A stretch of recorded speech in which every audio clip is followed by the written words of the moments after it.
I work as a taxi driver. I'm divorced with no kids. I split from my ex-wife, Catherine, 20 years ago. I graduated from college and landed a corporate job. Every day I was busy expanding the customer base as a salesman. One day, during a company party, I hit it off with a woman named Catherine, who was seated next to me. I confessed my feelings. We dated for about a year and then got married. We didn't have kids, but we were a happy couple. 3 years into our marriage, there was an economic downturn everywhere. Every day, news about companies laying off their employees was all over the media. I always felt my company was immune to it, like it was someone else's problem.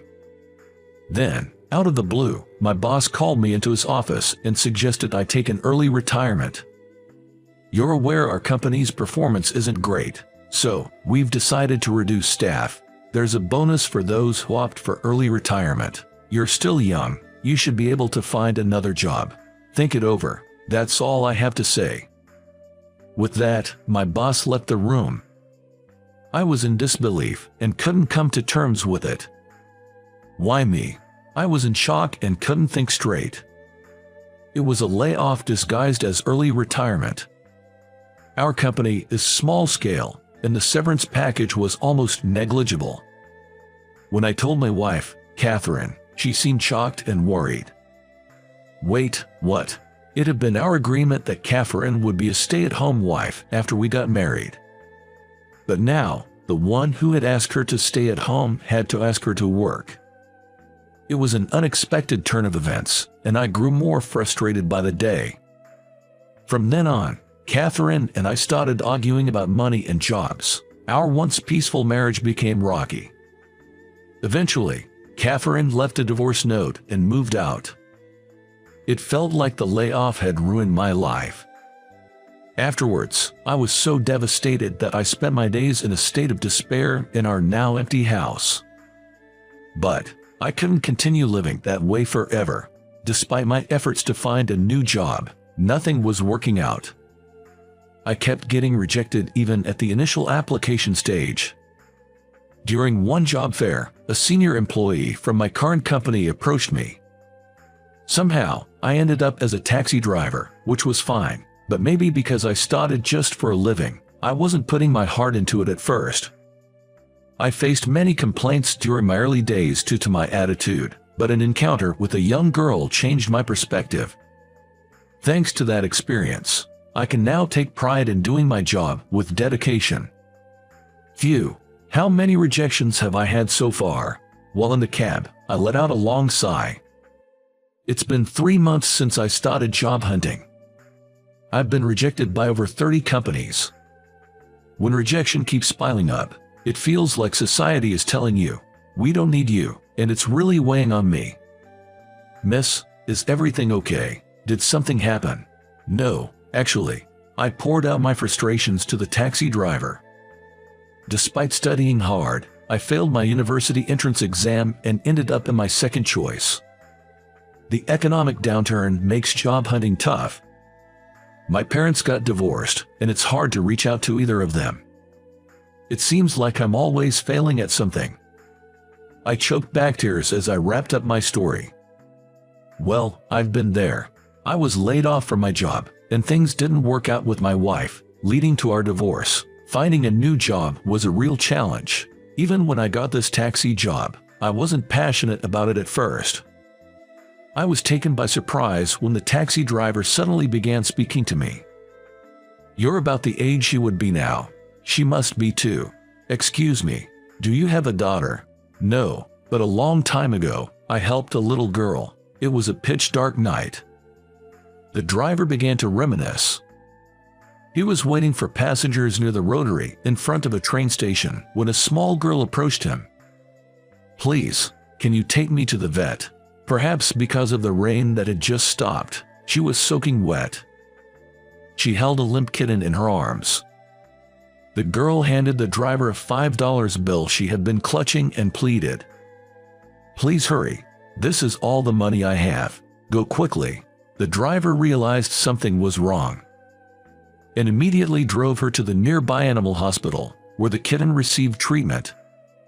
I hope the kitty's okay. Later, the girl's parents arrived and he learned the full story. Apparently, she had found the kitten and wanted to keep it, but her parents didn't allow it. So, she had secretly been taking care of it in a park. She had gone to check on the kitten during the heavy rain earlier and found it collapsed.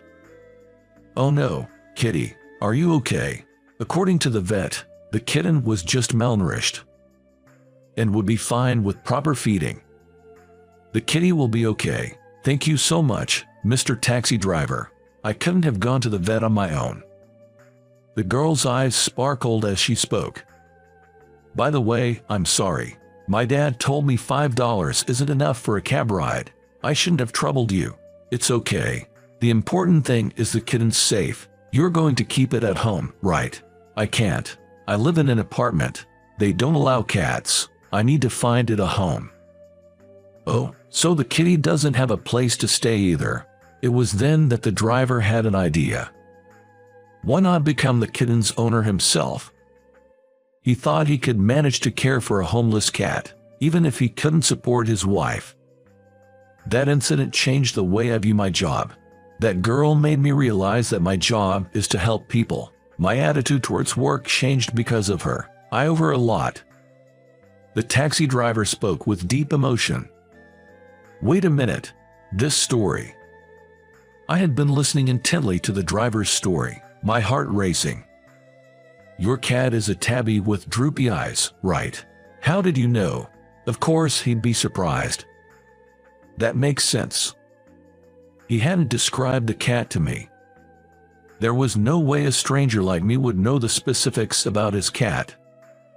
Well, when I found the kitten, it was about 3 months old. I took care of it in the park for about a week. You're that little girl from back then. Yes, that's right. I nodded in response to the driver's words. It turned out that the drenched girl in the taxi driver's story was me. Well, that's quite the surprise. I was surprised too. Who would have thought? I discreetly peeked at the driver's face from over his shoulder. I'm glad to hear your cat is so well. He's been healthy and cuddles with me every day. I named him Whiskers, even though he's a tabby. He has some calico patterns on him, but it's amazing to think such a little girl has grown into such a remarkable young lady. Oh, I'm not that remarkable. Then he handed me his business card. Here's my phone number and my email and Facebook ID. I don't think you'd have anything to chat with an old guy like me about, but if you're ever feeling down, give me a shout.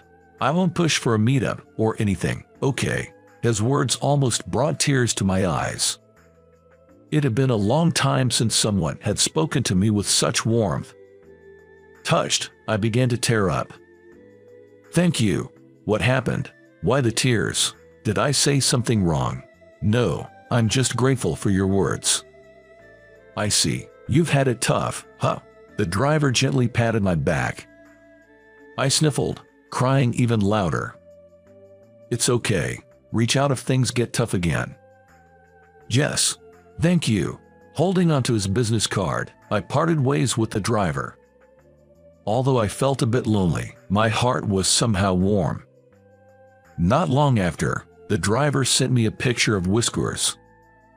When I first found him, he was tiny enough to fit in my palm, but now, he's a big cat, weighing over 22 pounds. Even on bad days, looking at plump Whiskers photos always cheered me up. However, my job search continued to be challenging. But, for some reason, I didn't get as down as before.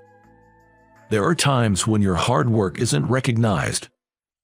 But if you give up just because of that, it's over. I continued my job hunt with determination and also worked on my thesis. Whenever I felt disheartened, I'd message the driver on Facebook. And he'd always reply with a picture of Whiskers, cheering me on with a "keep it up." But then, something happened that threw me off. Hello, Michelle. How about moving in with me? Why such a sudden proposal? It was a call from my mom. My dad was paying for my college tuition, and I was covering my living expenses with a part-time job and scholarships. so I thought I'd be financially stable until graduation. You remember who raised you, right? I do, but I'm lost. Can you explain what's going on? As I said that, she went on to say she's struggling financially and wants me to drop out and start working immediately. Hold on, what about Dad, who's been covering my tuition? If I drop out now, it'd be a waste of all that money, wouldn't it? But I'm out of money. I need you to help me out. I'm sorry, I have to hang up now. Wait. Unable to bear my mom's words, I quickly hung up. She called back immediately, but I ignored it. From that day, I received numerous messages and missed calls from her. But I didn't even have the strength to go through them. At that moment, a message arrived in my inbox. Oh, looking at the attached photo, I was taken aback. It was a picture of Whiskers. Been a while since we talked. Everything okay?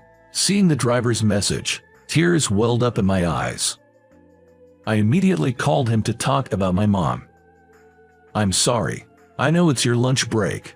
No, I'm sorry for sending you a message during such a hard time. But you should probably keep your distance from your mom for a while. It's not right for a parent to tell their college-aged daughter to support herself. Hearing the driver's words, I quietly nodded. I decided to cut off contact with my mom until my life settled down. I explained the situation to my dad and asked him to be clear with her if she inquired about me.